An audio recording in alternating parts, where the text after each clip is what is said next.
So if you say or write the word unconfirmed, technically no one's going to blame you for producing fake news. But just take a look at how the BuzzFeed gets into the story. Explosive, but unverified. And actually, some of the things that were in that report are so ludicrous that I'm not even going to go through it. You can go on the BuzzFeed website to read the whole document. That PDF file, which is claimed to have been put together by a former British intelligence official. But this really brings us to the issue of professionalism in journalism, because really, you know, journalists do, at the end of the day, have to choose which stories to report on and which stories not to report on. Because if we go back to this Pizzagate conspiracy, for example, of course, the headline that says that the Democratic National Convention was somehow involved in sex trafficking through a chain of restaurants, that would have caught the viewers' attention ahead of Election Day in the U.S. But it sounds so ridiculous, doesn't it? So really, I think this latest Trump story, to me, that fits into more or less the same category. Especially with unverified flying around, with all that clickbait doing the rounds. Any comment from Russia on this? Well, the President Putin's administration, they've already responded to it, and Vladimir Putin's spokesperson said that believing that this document is real, believing that what's in it is real, is absolutely insane, he says. This is a clear attempt to harm our bilateral relations.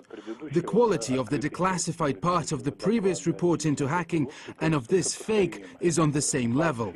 Pulp fiction, this is how it's called in English. Well, we should probably react to this with the same kind of humor. The president-elect, Donald Trump, has already bashed the report, no surprise, in a tweet in capital letters. We understand that he is upset when he does that in capital letters. He said, fake news and a total political witch hunt. The WikiLeaks also tweeted about this in lowercase, though. They're saying that the report has no credibility whatsoever. It is not an intelligence report, full stop. So, Ilya, if this has been kicking around for a while now, how come it's only just swirling up into the public domain now? Well, you know, the first time it was published was back in October, but back then it really didn't grab that much attention. There you can see it, October 31st. Well, the second time when this really is being picked up by everyone is happening when Trump's inauguration is just around the corner, and also just before his biggest news conference after he won. So how's that for timing? Right, so let's now get some reaction. We'll bring in Adam Gary, who's author at the website theduran.com, an alternative news outlet. Adam, good to see you on the programme. Let's just go back to what Ilya was saying a minute ago. This Trump story broke with those words, explosive but unverified. So why would a respected, venerated media organisations of the likes of CNN and The Guardian run with such a thing when unverified is in there so prominently? Well, for two reasons. First of all, standards have slipped, and they were already pretty low. And the second reason is because their agenda has increased, and they're treating news as just an outlet to forward their agenda. They can't really be called a real news outlet. They ought to be called the paparazzi, because that's all it is. The Clinton News Network is what they called it. And anti-Trump story after unverified anti-Trump story, it's now quite clear why they got that moniker. But we've got fake news doing the rounds. It's a concern for viewers, listeners, newspaper readers. With that going on, what's the thinking then here, going with unverified stories? Are they just afraid of being left behind on the clickbait?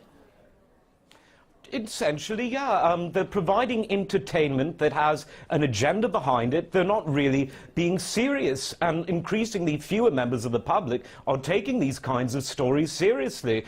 I think, moreover, what this represents is a kind of Tet offensive moment in the war against fake news. People will remember that in 1968, the US and their South Vietnamese allies won a monumental military victory, but it came at such a cost that it killed the credibility of the pro-war parties in Washington, and it had the effect of turning people against the war. I think that this story, this perverse, disgusting and fake allegation, may have that same effect, whereby even people who don't generally question more are now going to flick off CNN, and BuzzFeed, I think, may not be around this time next year because of this. Well, does the timing smell a bit fishy to you? Last October, the media minnows were talking about this document doing the rounds. Now the big hitters are taking it up. Does timing strike you as odd in any way?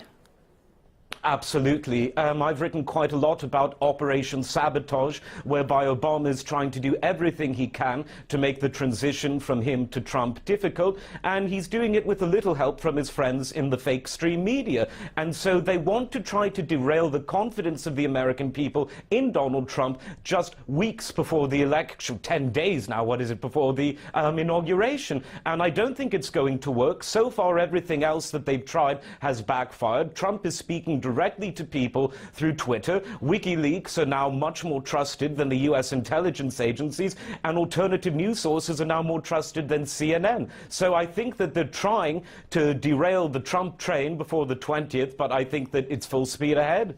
We saw Trump's reaction earlier on. You can tell he was angry because he did it in capital letters, as he's wont to do when he's pretty miffed about something. He called it fake news, called it a political witch hunt.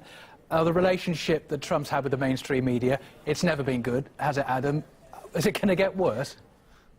I think it's going to get worse, but as Vladimir Lenin said, the worse the better. Trump thrives on this. It's one of the reasons that he won, saying, look at me, I'm an outsider, I'm here with my Twitter and my Facebook, and I'm more influential on public opinion, I'm more straight-talking than all these fake news outlets from their ivory towers, even though he knows something about an ivory tower himself. But I think that Trump is going to take this, he's going to run with it, and beyond the media implications, there are legal implications. I wouldn't be surprised if once he's in power, Trump instructs his Attorney General to look at the possibility of taking actions against libelous fake news outlets. He wants revenge, he may get it. And I wonder in a couple of hours when the journalists are going to be facing President-elect Trump in his first big press conference since he won that election. I wonder what the atmosphere is going to be like there in a couple of hours. For now, though, Adam, Gary, thanks very much. Thank you. As I said, President-elect Trump's going to be officially addressing the media for the first time since he won that election. We'll look at the anticipation surrounding his address after a quick break.